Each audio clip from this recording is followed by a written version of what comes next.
What is going on, everybody? Welcome back to Nintendo Land, and we are back once again with some really cool Splatoon 3 videos for you guys, and also some really cool tidbits and facts, and maybe even Easter eggs that you didn't know about the game. This is going to be part 2, so if you haven't seen part 1, go check it out. There's some cool information in that one, but of course, we're going right back at it again today. Thank you to everybody that has been sending me different videos and clips and stuff through Twitter, Reddit, and even through YouTube. So if you guys have any cool secrets or Easter eggs that you want to share with me, comment them down below, or send me any type of videos that you want me to see through Twitter via Nintendo Land. So without further ado, let's jump into the video. This first clip we have today is a very interesting one. It looks like their specials just keep reloading for some reason, and Tenta missiles are firing everywhere on the enemy team.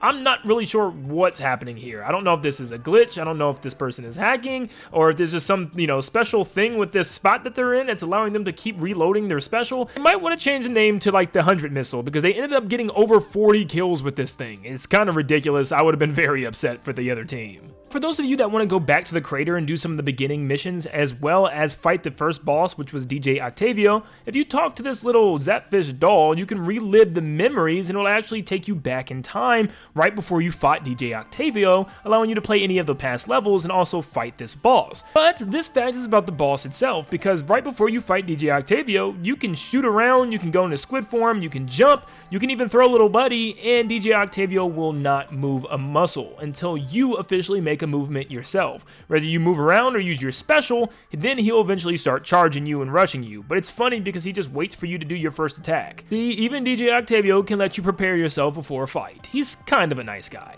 Look, it could be the absolute worst when a teammate disconnects, but I'm telling you, it can't be as worse as this moment right here.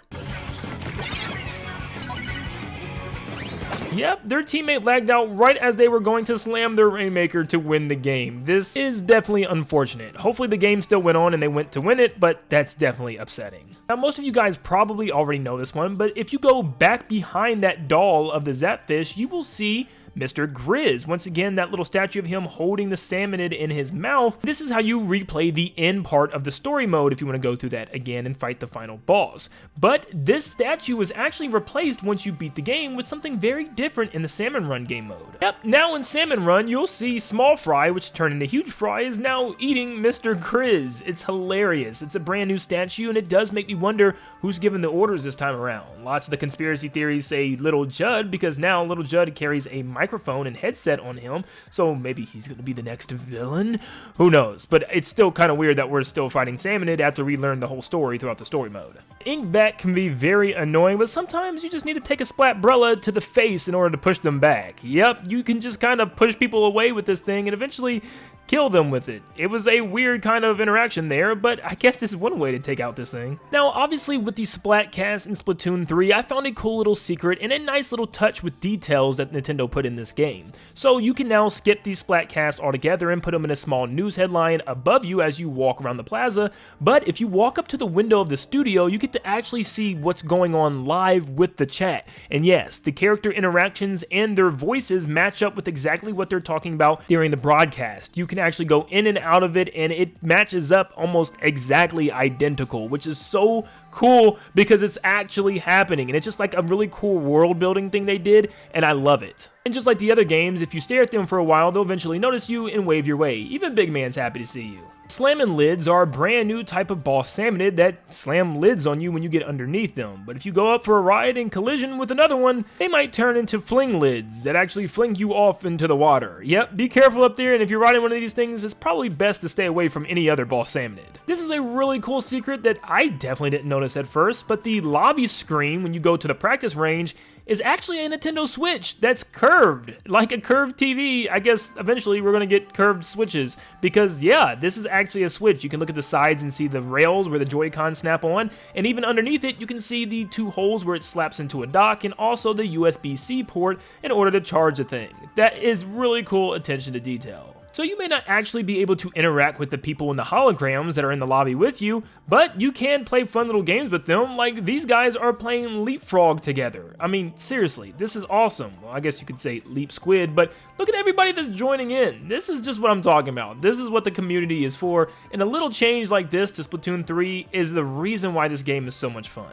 On the same topic with the other player holograms in the lobby, they actually come from a source. Yeah, there's projectors on the top of the lobby that actually sit on these yellow rails that project the light, and you can even see a little light blue line coming from those projectors onto each player. Even switches projectors to the one on the other side of the room if they go near that one, which is really cool. The amount of detail in this game is immaculate, and it does the same thing within the Salmon Run practice range as well. This game is so neat. It's been a while since we had a highlight play, but here's one from a pro Splatoon player squad wiping a team twice in a row. I mean, this could be very annoying. It just shows how good the Crash Blaster is in this game.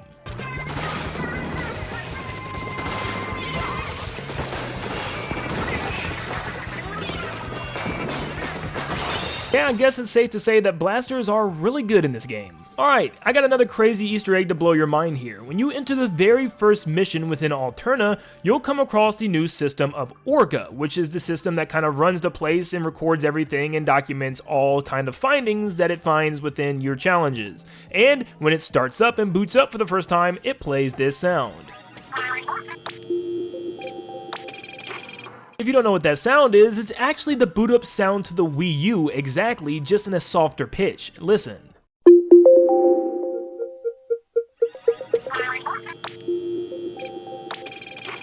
Yep, an amazing reference to where Splatoon began, all on the Wii U with Splatoon 1. I love that. Sometimes when you go up against Flyfish, they can be hard to tackle because you and your team all have the same idea in mind. Yeah, my recommendation is to always throw your bombs on the opposite bucket or wait for somebody else to throw theirs first. That's definitely what I found to help me. That way you guys aren't throwing like 4 bombs in one bucket. Thank you so much for everybody tuning in today. I love making these because you guys find even cooler secret Easter eggs every single week and every single time we do this. So once again, if you guys have found any cool Easter eggs, hidden details, or secrets that you want to share, make sure you comment them down below. You could appear in the next video. And also, if you have any funny videos that you would want to link me to, follow me on Twitter and send them to me, and I will be sure to check them out throughout my DMs. I check everybody's messages and responses just because there's so much stuff to talk about with this game. So if I haven't got to yours yet, comment them down below once again, and I'll try to for the next video. Also, we are trying to get to 200,000 subscribers by the end of the year, and you guys can definitely help us reach that because you guys have been subscribing like crazy recently. So if you enjoy the Splatoon content and Nintendo content in general, leave a like and subscribe to stay up to date on all things Splatoon and Nintendo. And like always, guys, I will see you all on the next one. See you guys.